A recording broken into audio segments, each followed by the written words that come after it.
สวัสดีคุณมื้อนี้ไอ้นกจะ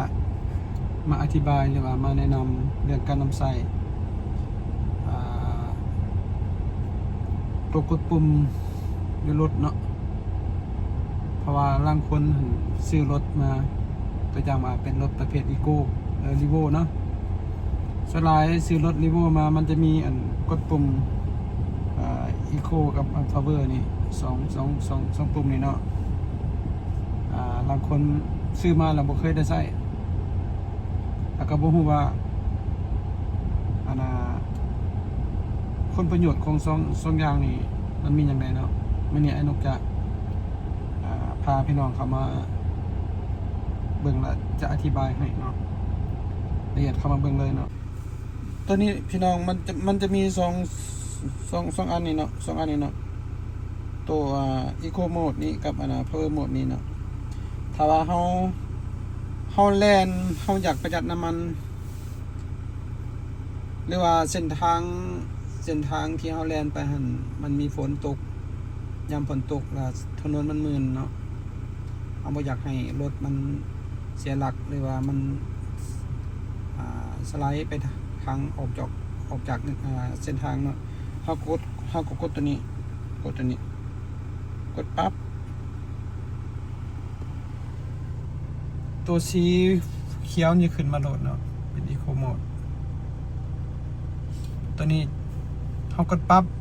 ความแรงของรถจะลดลงเนาะรถจะอืดไปหน่อยนึงอันนี้คือคุณประโยชน์ของมันเนาะ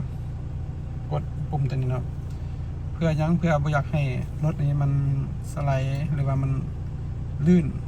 ออกจากเส้นทางเนาะหรือว่าเฮาอยากประหยัดน้ำมันเฮาก็กดตัวนี้กันภายหลังที่เฮาเซาไส้เฮาอยากขึ้นค่าปกติขึ้นค่าของรถเนาะเฮาก็กดขึ้นอีกปั๊บสีเขียวนี่จะหายไปเนาะพี่น้องส่วนตัวนี้เนาะ Power Mode นี่คุณประโยชน์ของมันเนี่ยมันถ้าเฮากดปั๊บความแรงของรถนี่มันจะเร่งขึ้นมาเลยพี่น้องมันจะเร่งปั๊บขึ้นมาเลยนี่ตัวอย่างเฮากดปั๊บเป็น Power Mode เนาะความแรงของรถมันจะเร่งขึ้นมาผิดปกติเนาะแต่ว่าเวลาเฮาแล่นขึ้นภูบ่เฮาจะใส่ตัวนี้หรือว่าเฮาแล่นปกติอยากให้มันมีความแรงขึ้นตื่นเฮาก็กดตัวนี้เนาะกดตัวนี้เนาะ ถ้าว่า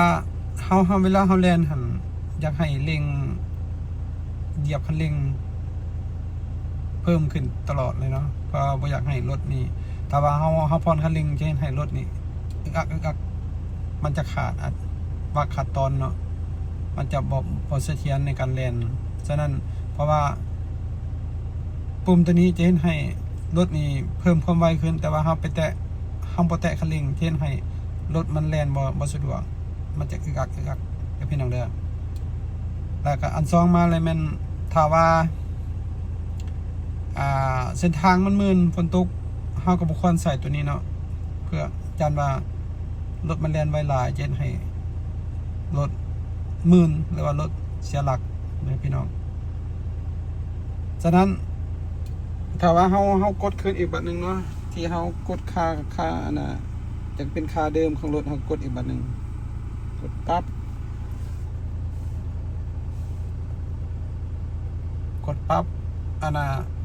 สีเขียวนี่หายไปอันนี้ก็เป็นค่าเดิมของรถเนาะ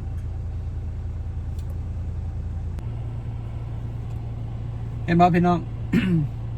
ถ้าว่าพอได้ลองใส่เบิ่งเนาะถ้าว่าพอได้ได้ใส่ก็ลองใส่เบิ่งถ้าว่าคลิปนี้มีประโยชน์ก็ขอให้พี่น้องกดไลค์กดแชร์กดติดตามให้นุกเนาะเท่านั้นไอ้นุกมี